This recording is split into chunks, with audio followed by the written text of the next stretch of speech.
So, you should retire. Everyone, we were, Bond is opening today. It's my favorite movie, so I felt like I had to do something like that. Anyway, how you doing? Good, how are you? Good. What's the mood of Elon today? The mood? It could be anything. I feel good. Do you? Yeah. All right, we have a lot to talk about. Great. Where do you want to start? Anywhere you'd like to start. All right, China. Cryptocurrency, what they're doing. That's my safe word, by the way. Okay, good. What they're doing. Cryptocurrency. Yeah. Cryptocurrency. Yeah, it'll kill any Good to know for later for us. But go ahead. Cryptocurrency in China. Yes, what they're doing around Bitcoin, etc. And then I'd like to pivot to what the U.S. is going to do around regulation. Well, it would appear that they don't love cryptocurrency. It appears like that. Yeah, it's subtle, but you're hinting in that direction.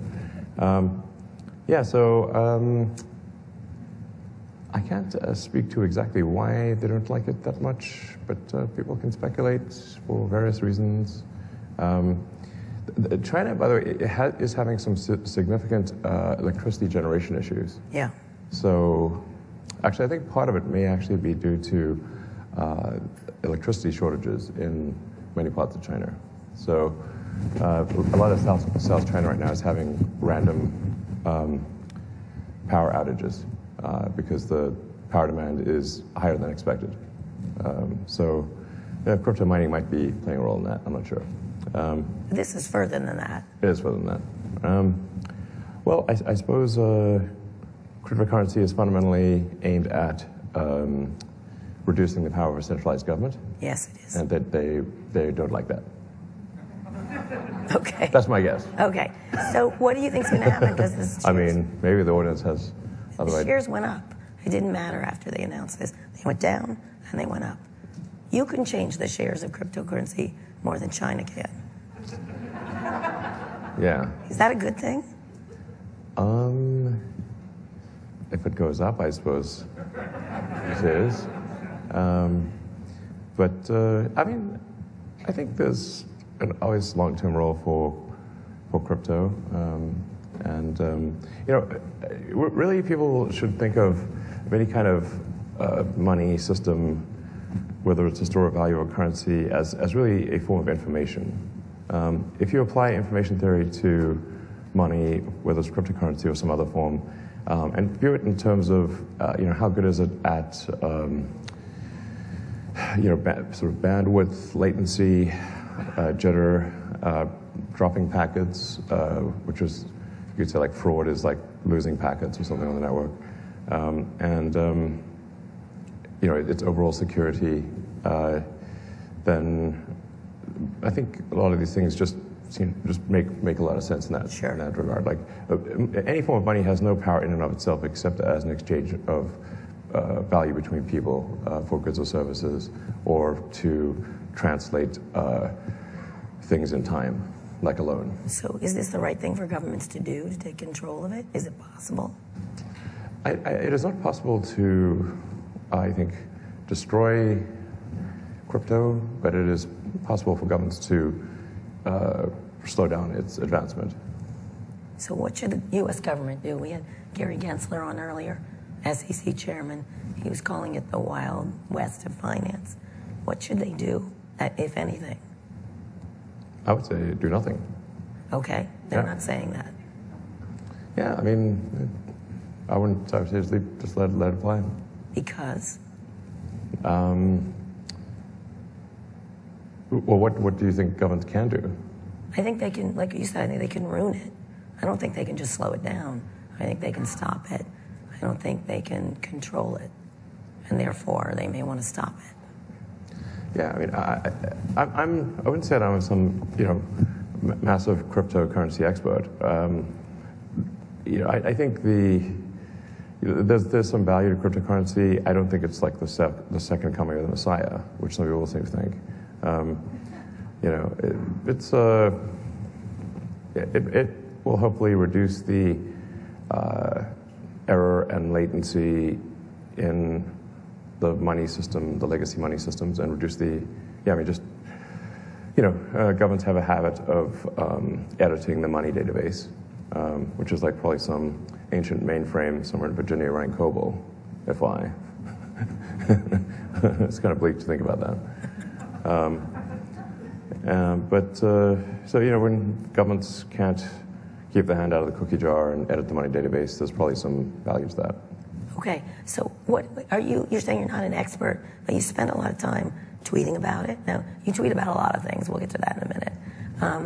But why is that, why, that's true.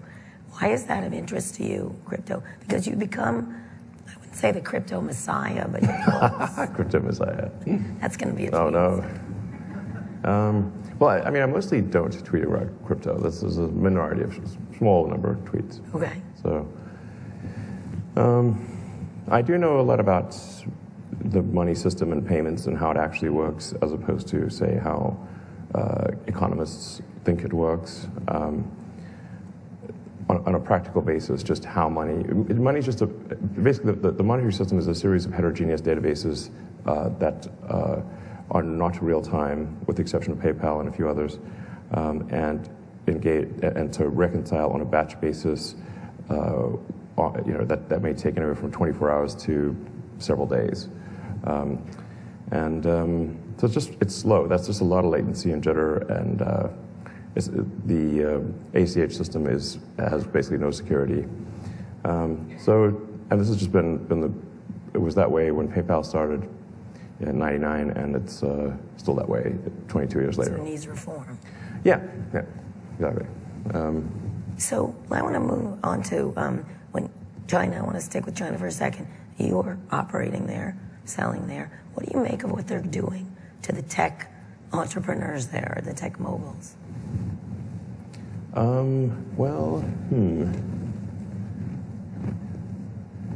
Where is Jack Ma?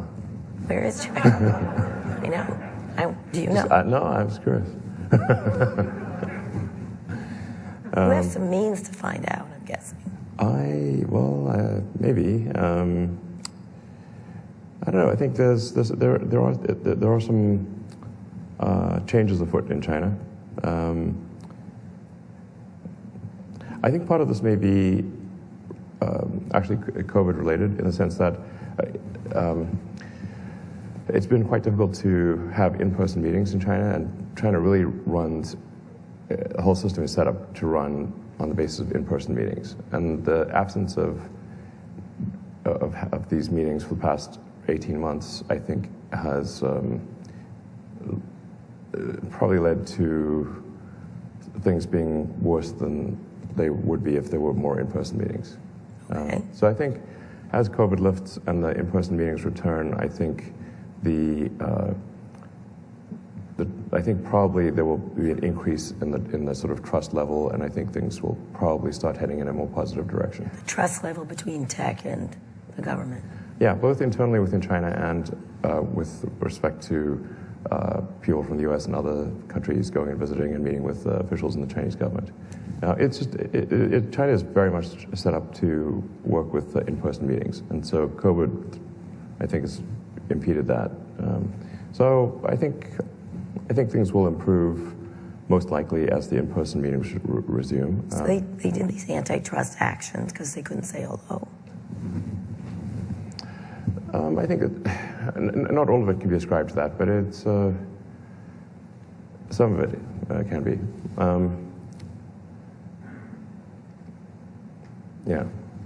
We'll see. I suspect things will improve next year because of just more interaction. Are you nervous about what you're doing there? It's a big market for you. You operate there.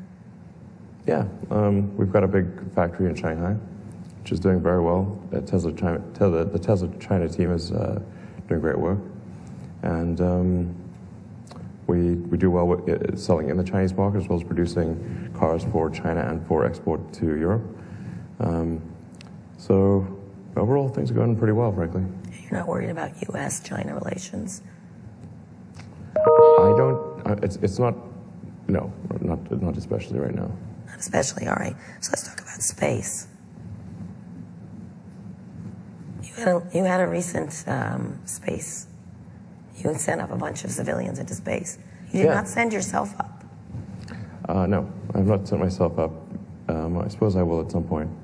But my goal is not to send myself up. My goal is to open up space for humanity and ultimately set us on a path to becoming a spacefaring civilization and a multi-planet species. Yes. So you don't want to go up yourself. It's neither here nor there. I will go at some point. What do you think of the other efforts to go to suborbital?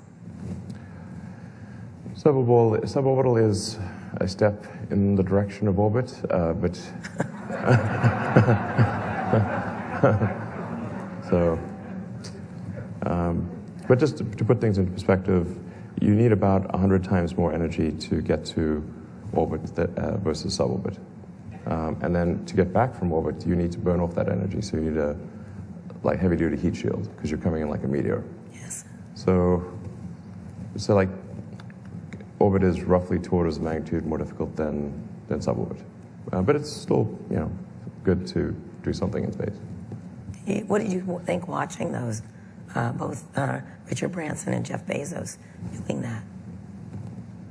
I thought it was cool that they're spending money on the advancement of space. I think we ultimately want to be, humanity wants to be, should want to be a spacefaring civilization and out there among the stars. And I think we really want, all these things that we see in science fiction movies and books, we want those to be real one day, not always fiction. Right. So I think it's good that people are spending their money advancing space technology. So last time we talked, we didn't talk a lot about space. We talked about a whole bunch. We talked about meat flaps, which was Elon's word for speaking. We're flapping our... Yeah, slow tonal wheezing. Yes, that's right. When I sound like it right now. That's what we sound like to a computer. Right. Like whale sound, slow down. Yeah. So we didn't talk about space. So let's talk a little bit about where you think you've advanced with what you're doing. Because I think you're probably the most fast forward of all these efforts.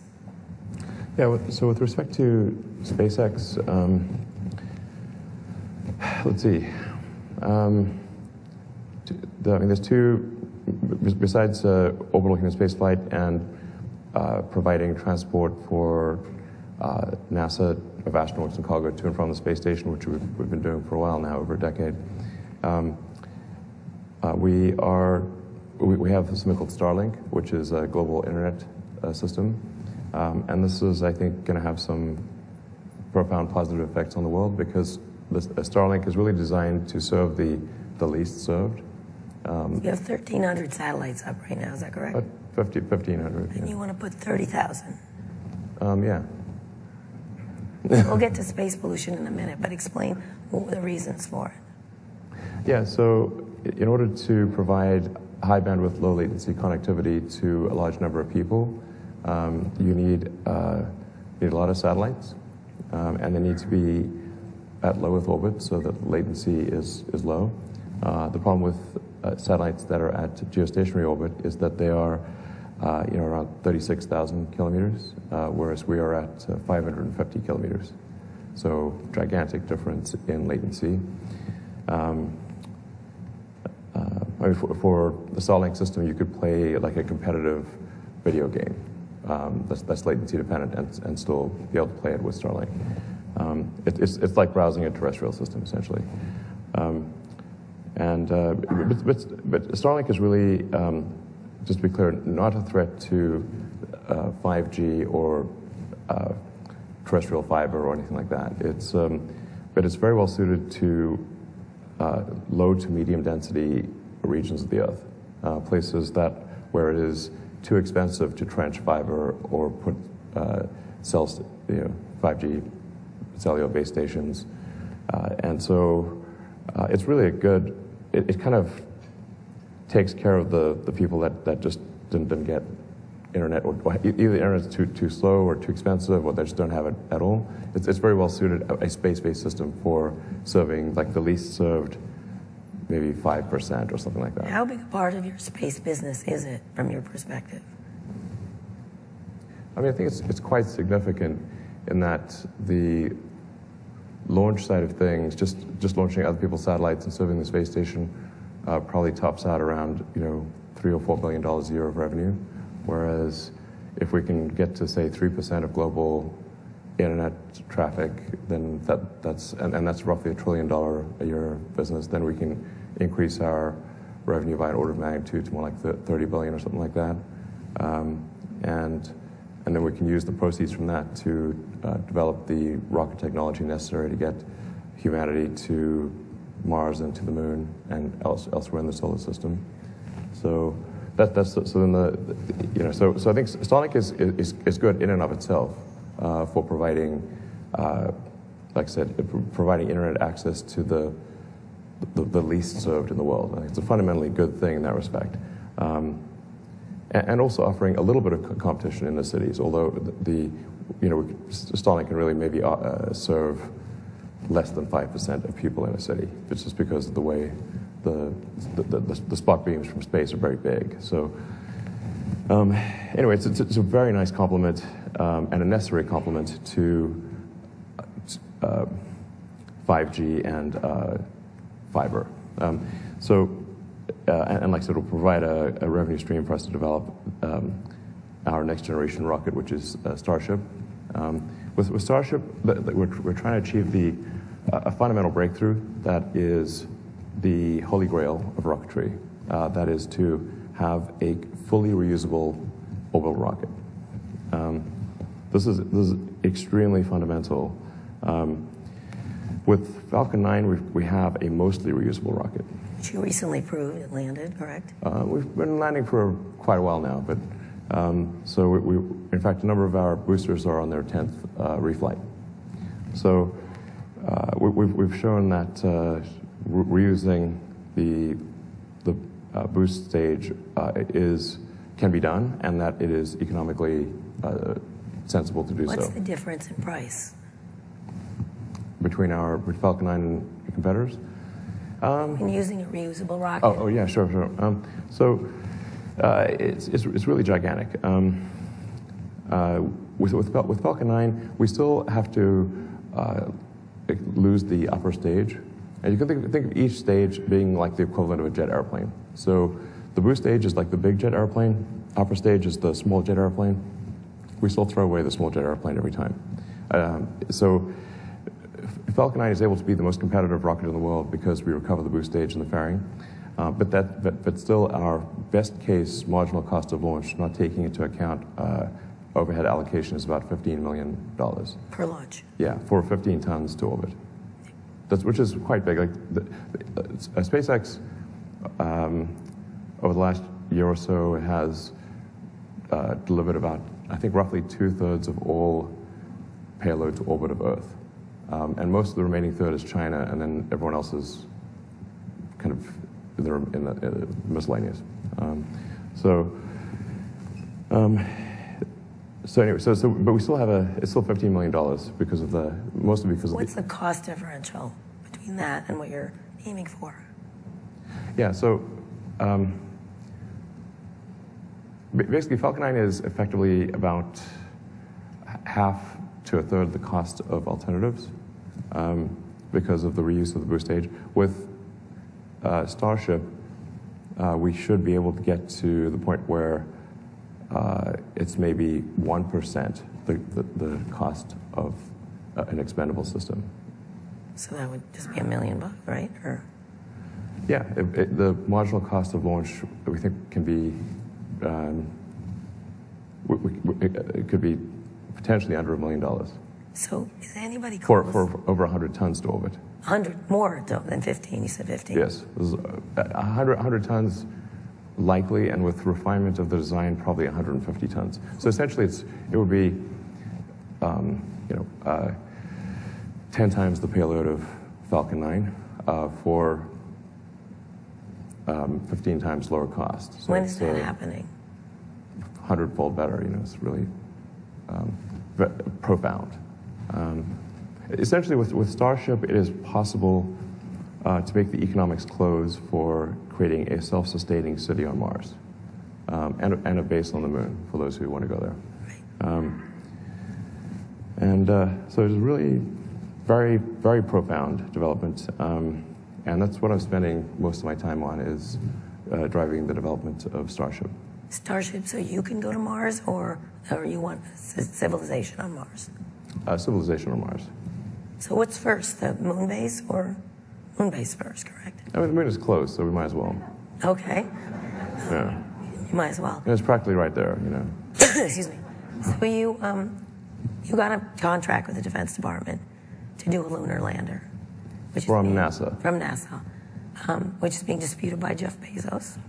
Yes. How do you feel about that?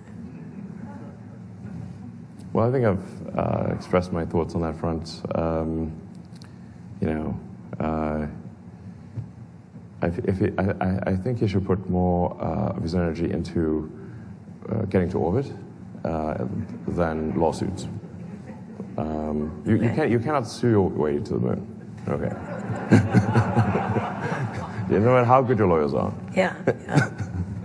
So why isn't he doing that? I don't know. I also like to make fun of his rocket. I Y'all make fun of each other's rockets. I think it does have. It could be a different shape potentially. You know.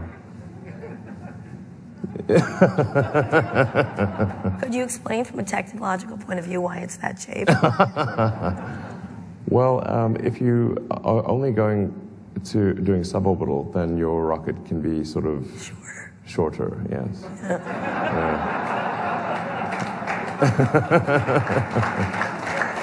So, have you called him and said, cut the shit, get bigger, or what?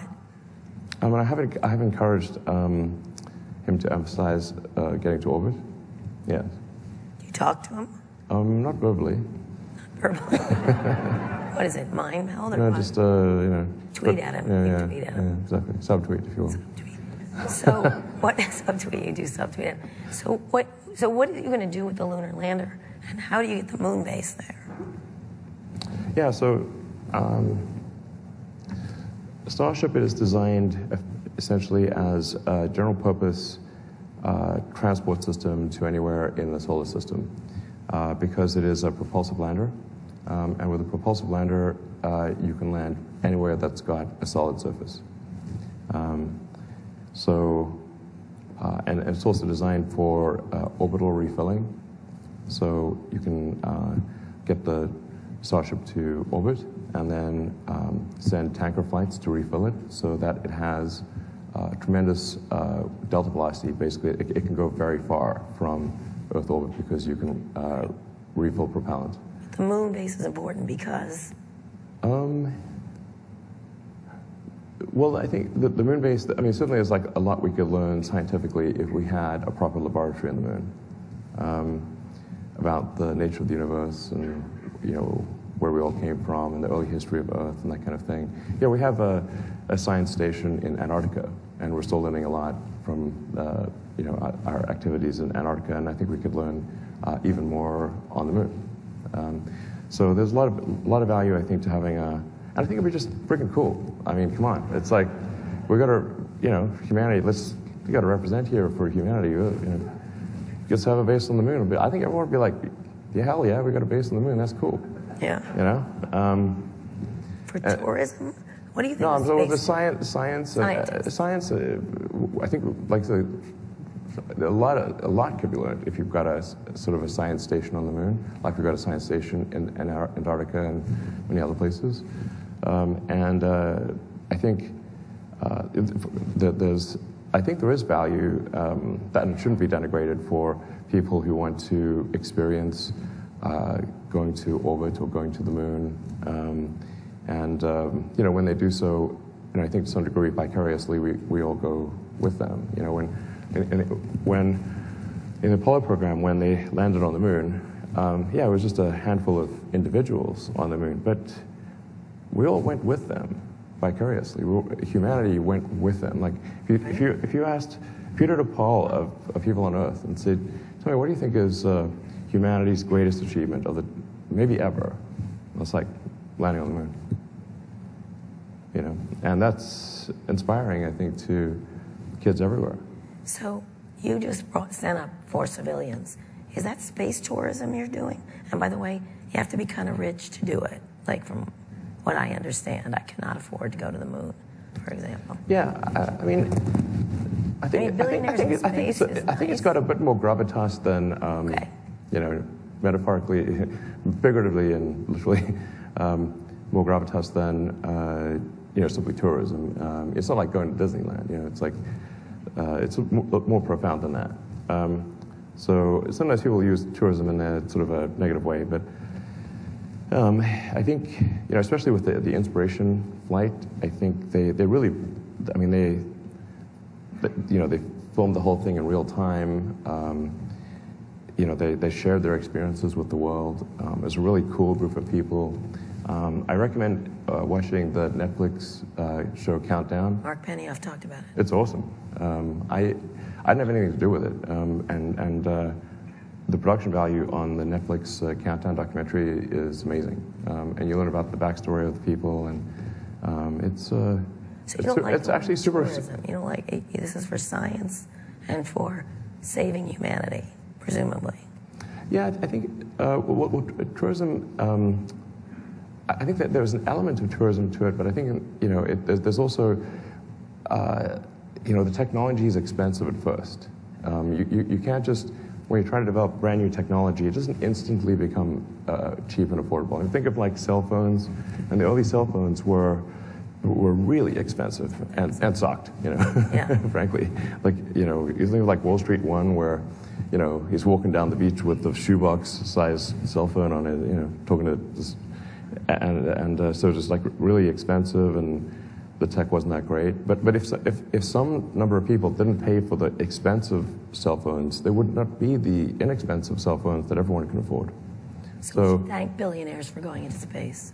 I mean, you know, it doesn't have to be top of your thank you list, but I mean, it's not. Yeah, I'm just saying that when there's new technology, it is necessarily expensive until you can refine the design and you can scale things up, and then you can make it more affordable. There's a common misconception that with some new technology, especially if it's a physical object, that you can just suddenly make it cheap and available, but you have to have many design iterations, and you got to scale up the production and get economies of scale.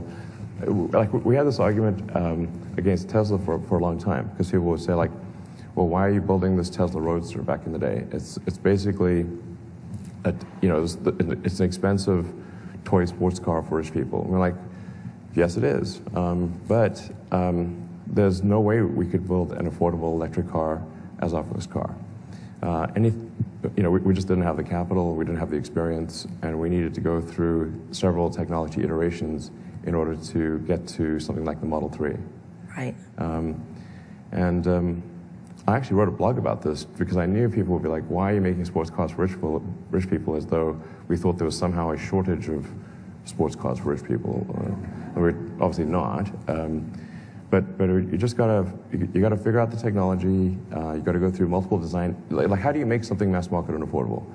Many design iterations, many different versions of the technology, a lot of hard work, and then you've got to scale up the production rate so you get economies of scale. And those two things are what make any given technology available to the public. And basically every technology that we take for granted today has gone through that So the idea evolution. of getting to Mars will be affordable someday? Yes, absolutely. It has to be. In order for Mars to be a self-sustaining civilization, it has to be affordable. When you say that, Enough people need to go, you know? why do you want people to go when you just keep saying that? Because you're worried about this planet? Or you're just betting the odds are we'll either blow it up or it'll be the day after tomorrow movie? No, I think it's really, you know, if you sort of look, you know, just sort of stand back, if we just step away from our sort of internecine squabbles and say, let's look at the big picture here. What set of actions can we take that maximize the probability that the future is going to be good for civilization and for consciousness? And I think we should regard consciousness on Earth as delicate, not, you know, just fragile. And, you know, what sort of actions can we do to ensure that it continues and that the scope and scale of consciousness expands? And I'm in favor of expansion because, if we want to understand what the universe is about and what's the meaning of life, and we need to get out there and find out. And the more we expand the scope and scale of consciousness, the better we will be able to understand what questions to ask about the answer that is the universe. So when you get a lot of criticism, say, about Starlink, space pollution, you see a lot of stories about space pollution. Why is Elon putting so many astronomers get mad at you? Or with the rockets, so you have these big defense contracts that you're doing, correct? First time someone's broken into the area. How do you meet those criticisms? This is just small potatoes? Well, first of all, with respect to the astronomers, we are in constant dialogue with the leading astronomers of the world, and taking great pains to ensure that our satellites do not interfere with their telescopes. And I believe at this point they are satisfied that they will not. Like I said, we're taking great pains to ensure that the satellites do not reflect or otherwise interfere with the telescopes, including the most sensitive telescopes. So, there may be a few sort of amateur astronomers who aren't happy, but the professional ones are satisfied that we're taking reasonable steps to ensure that we are not standing in the way of science, and nor would we ever want to. And we're also looking at launching some new telescopes using Starship, because Starship's a much bigger vehicle. We can launch satellites that have 10 times the resolution of the Hubble, which would be great for science. In fact, there's an exciting program working with Sol Perlmutter at Berkeley on a big new space satellite, a space telescope, I should say. And I think we'll do more of those. So I think at the end of the day, Starship and SpaceX are going to do a lot to advance our understanding of astrophysics and astronomy. You still want to, you said to me a couple times ago we talked, you want to die on Mars. You still want to die on Mars. Well, just not on landing, right? Yes. Yeah. It's not an impact. Right. Yeah. Well, that would be spectacular. Yes, but you wouldn't get to enjoy it much, just a second or so. Talking about maybe. a narrative for the rest of us.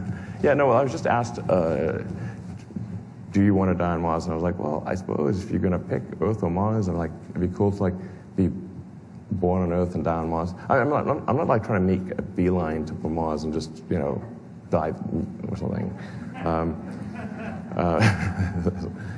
It's just that you got to pick one. You're going to die somewhere. Sure, Mars. I've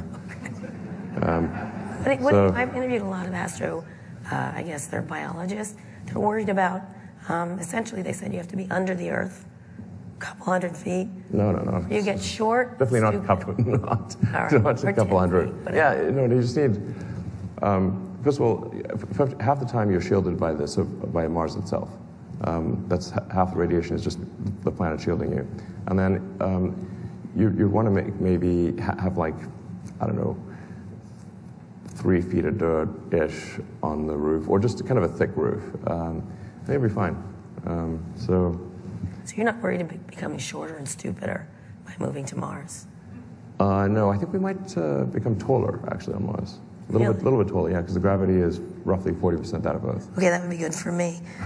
When you think about... But I do think there's an important thing if you think of the various great filters, if people are familiar with the sort of great filter of thought, one of the filters is, do we become a multi-planet species or not? Right. So that is at least one of the great filters, and I think it would be great to pass that and have be a multi-planet species where the critical threshold is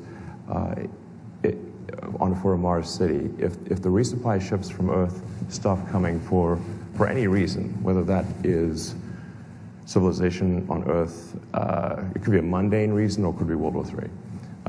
But does Mars prosper or die out? And if Mars is missing anything at all, like the civilizational equivalent of vitamin C, then it will eventually die out. So you need to get to the point where Mars City is self-sustaining, even if the ships from Earth stop coming, then you have passed the great filter, or at least that particular great filter. And I think we should endeavor to pass that great filter as soon as possible. When? You said pretty soon last time we talked. Yeah, I mean, I think we should really try hard to make it happen this century, before the end of the century. You'll be pretty old. I'll probably be dead. Yeah. Yeah. Not on Mars. Well, I mean, I'll, pop over there when I'm old or something. Okay. So one of the things you're doing is a lot of government deals. You're doing this lunar lander. You did the rocket one. You're getting billions from $2.9 billion. Is that right? Well, right now we're not getting anything because we're being sued. Right. That's right. I'm sorry. Okay. Yeah. But you're getting a lot of money. Well, hopefully we'll get it. Right. When it's over. Yeah.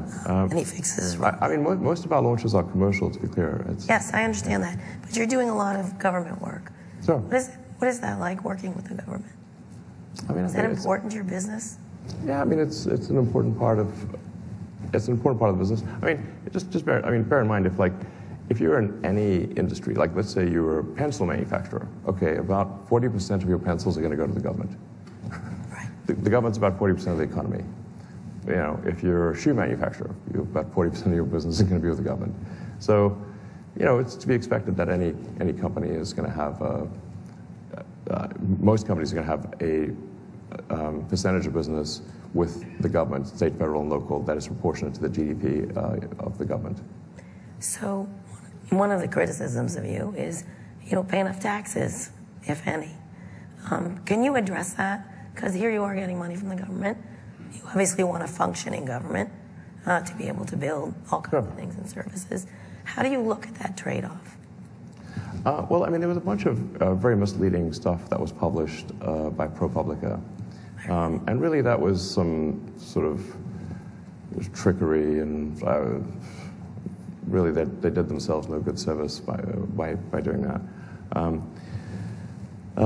So first of all, with respect to the government contracts that SpaceX wins, our aspiration is to do the most for the least. And if you look at all the contracts we've won them because we're the best price. We have a better service at a lower price. They weren't just handed to us. I don't think they were.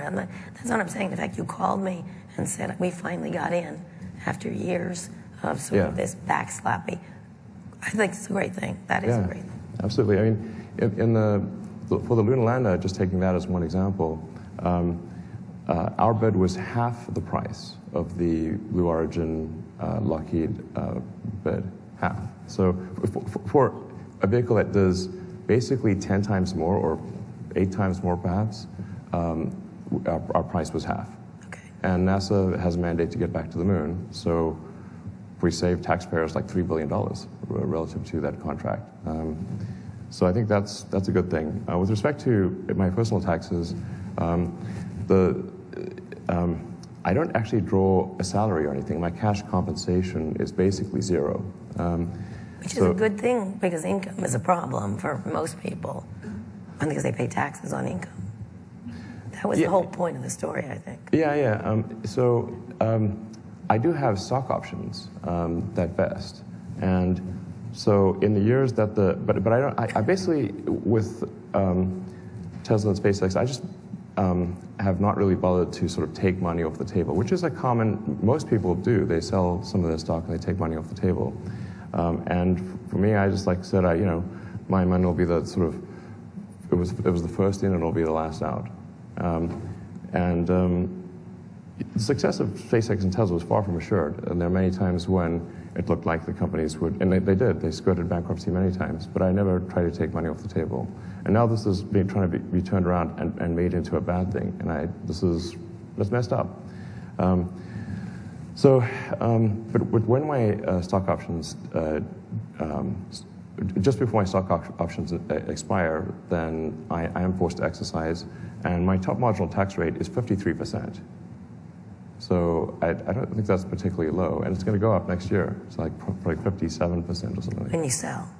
Yes, and I have a bunch of options that are expiring early next year, so a huge block of options will sell in Q4, because I have to, or they'll expire.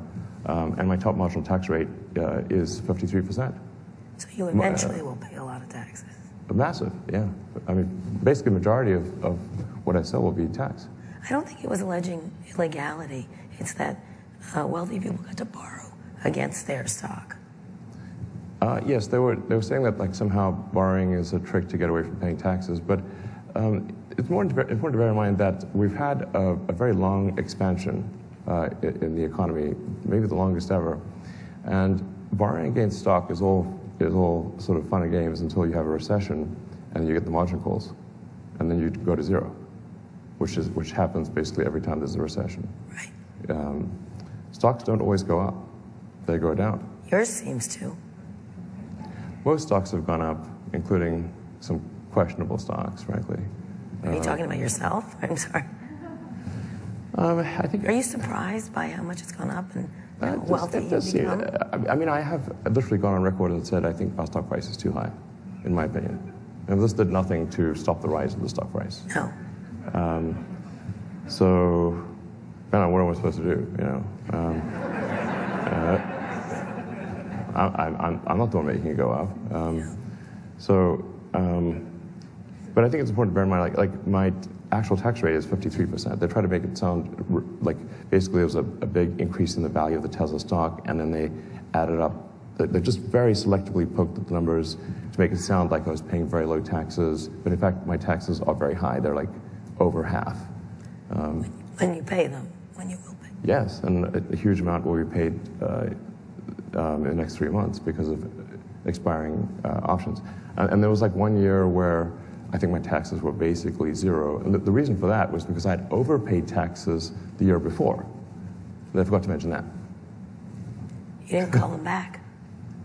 I gotta call them back. They have no interest in the truth. Oh, okay, all right. Let me ask you a question. Twitter. Let's finish with Twitter and then let's get to questions from the audience. What's going on with you and Twitter? I am a Twitter addict. I say the wrong things all the time. What is it? Someone explained it to me, who's very close to you, saying it's your release valve. This is where you feel better. Yeah, I think I said some people use their hair to express themselves. I use Twitter. Do you regret any of it or not? You are kind of prominent.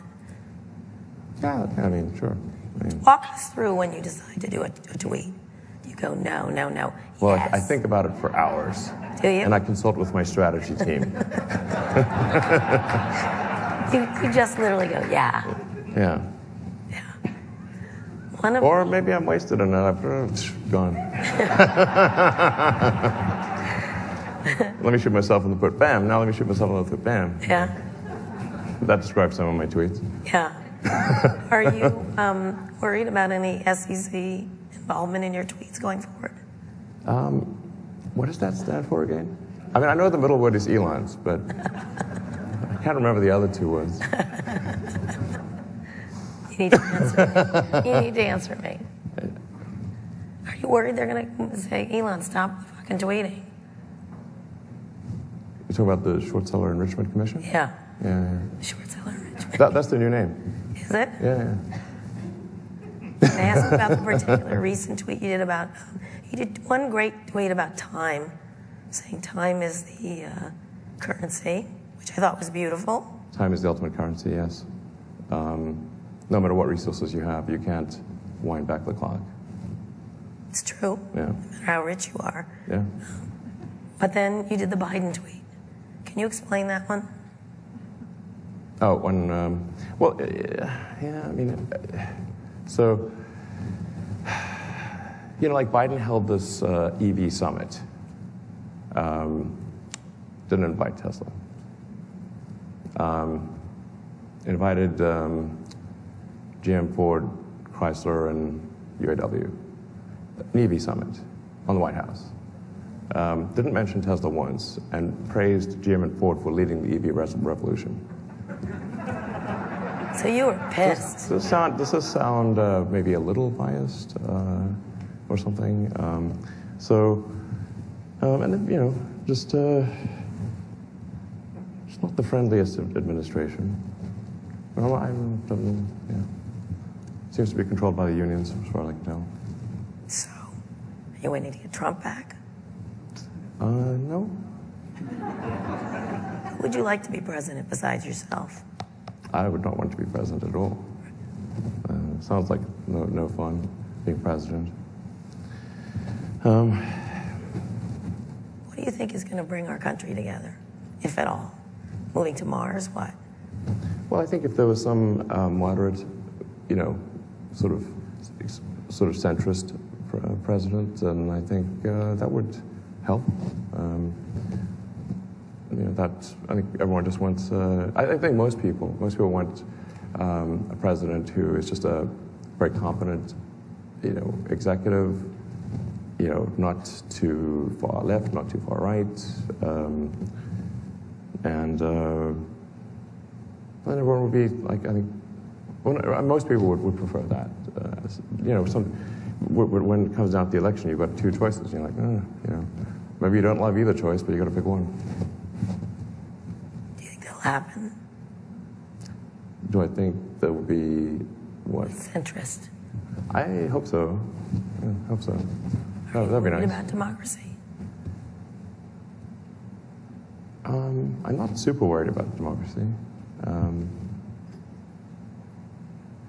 Are you worried about democracy? A smidge. What concerns you? A lot of the dialogue is getting a little. I study propaganda. Oh, yeah. It's worrisome. The fact that it can't happen here, it certainly can. I'm a Philip Roth kind of person. So. Yeah. But we're both having a lot of children, so we must believe in the future. Yes, children. We have 10 children between us, correct?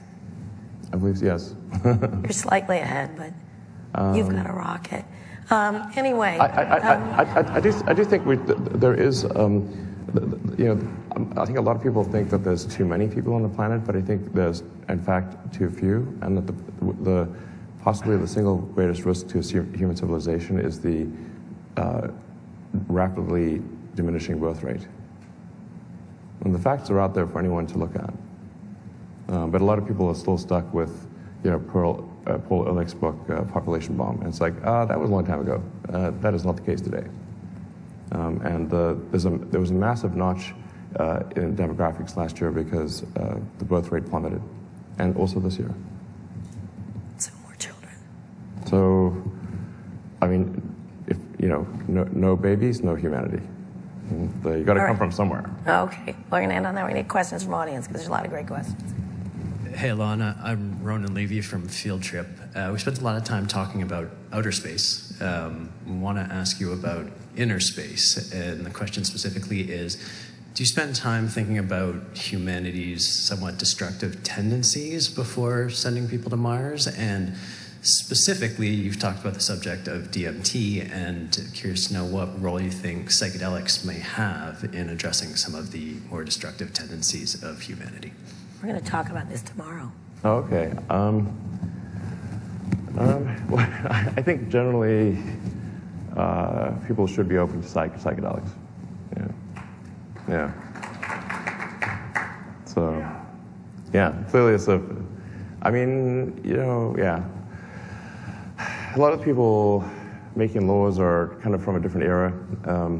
So I think as the new generation gets into political power, I think we will see greater receptivity to the benefits of psychedelics.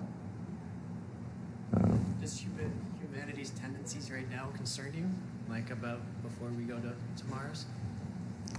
I mean, humanity's tendencies, we are at a very peaceful moment in history. So, you've got to separate the sort of news headlines from the reality. I think, like Steven Pinker at Harvard has really pointed this out. Like, we're actually at the lowest violence per capita in human history. It may not seem like that, but objectively, those are the statistics. That's not to say there's no violence or there aren't things to be improved, but it's, it's actually quite good.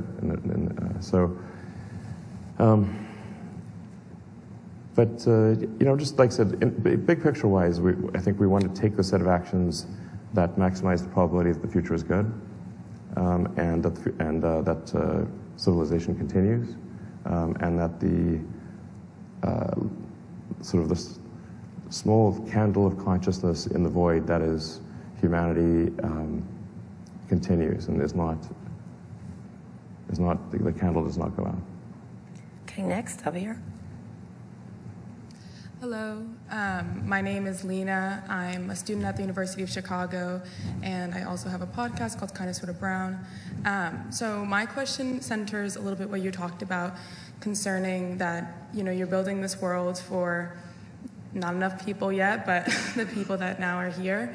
But concerning young people, how do you actually build infrastructure to make sure that you're not just building resources for people to be in Mars, but actually putting them in positions of power politically, or educating people who don't have access to learn about space, technology, etc. How do you actually teach young people and bring them? And do you feel like that's your role, or is it your role to just build the spaceship to Mars?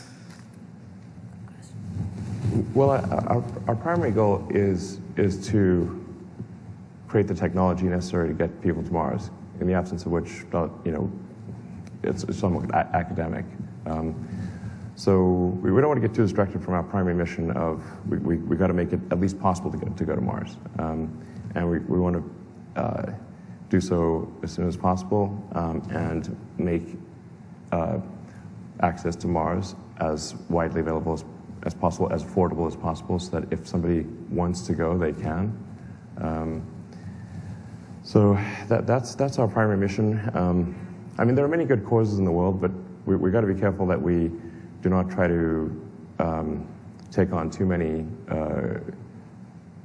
There are many noble missions, but we have to pick our battles and say, okay, let's just make sure we get this done,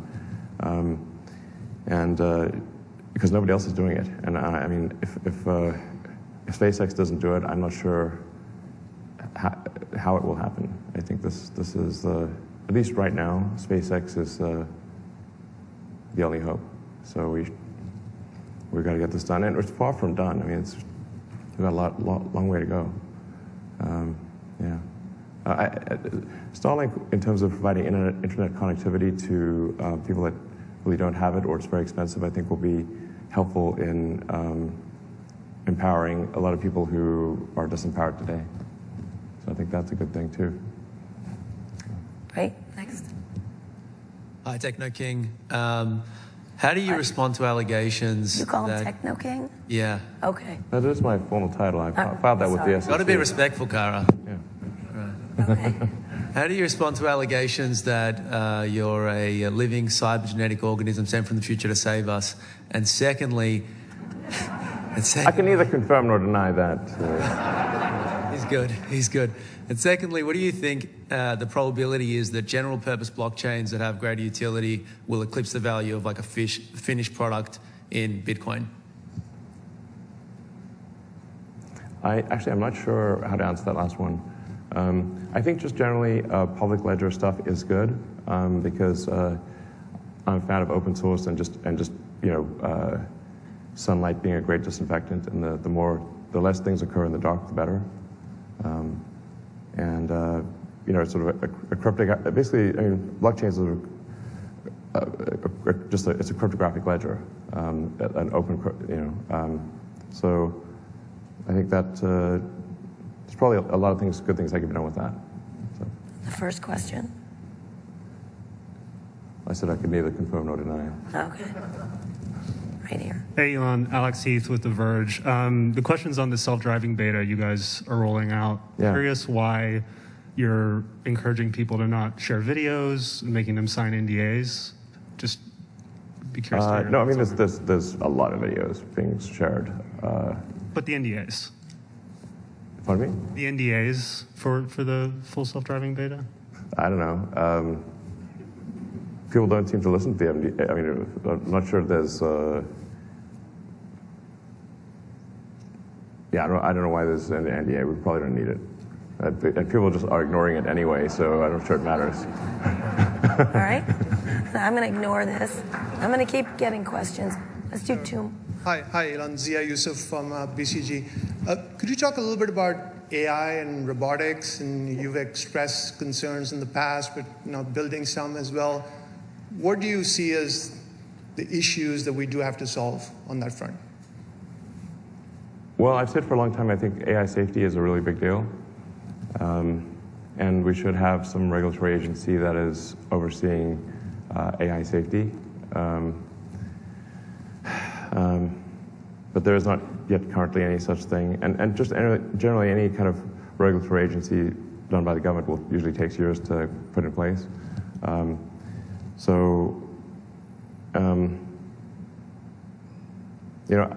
After the population collapse issue, I think AI safety is probably the second biggest threat to the future of civilization.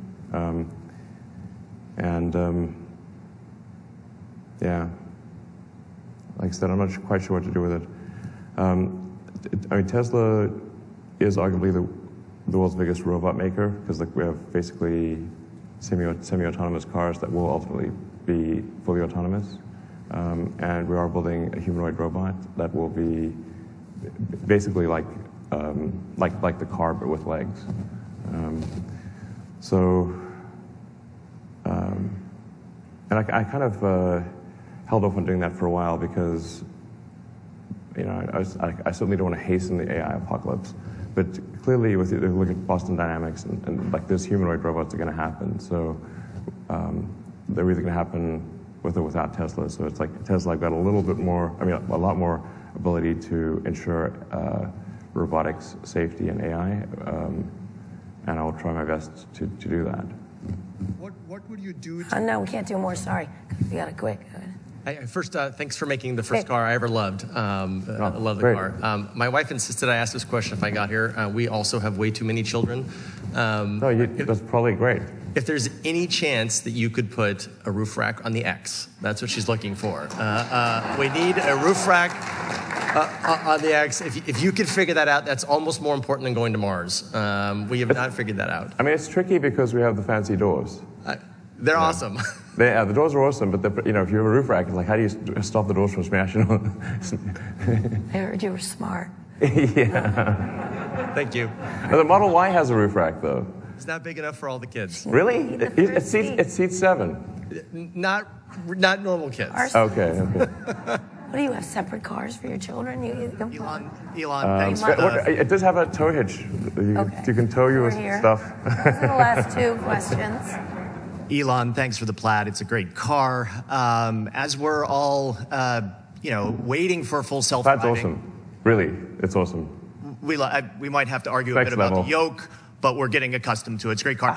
It's like something different, and it's different, and people sometimes don't like the different thing. But how much did your kids push you on the yoke? Great. Was it your kids? Blame me my for the kids yoke. love the It's yoke, my fault. so that works for them. Anyway, really quick. Look, we're living in this in-between time between we drive our cars ourselves and the cars drive themselves. They're semi-autonomous. For those of us in the industry, those of us who understand something about technology, about machine learning, I actually like it. It's pretty easy. It fixes my mistakes. I fix its mistakes. A lot in the press, though, about, and Google's position certainly, is this is like the worst place to be, right? Because people are going to get checked out and the cars are going to drive themselves into.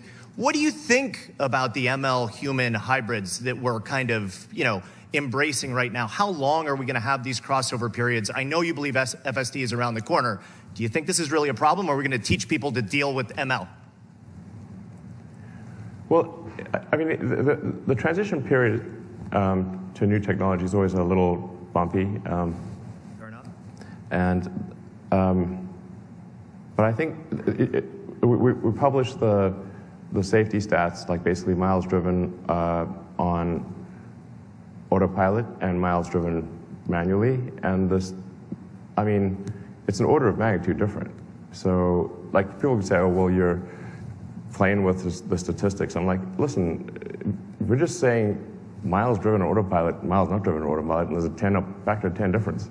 So, I mean, even if we were, like, we're not fiddling with the statistics, that's just, this is not subtle, is what I'm saying. It's not subtle. The truth is that people are actually not great at driving these 2-ton death machines, and people get tired, and they get drunk, and they get distracted, and they text, and they do all sorts of things they shouldn't do.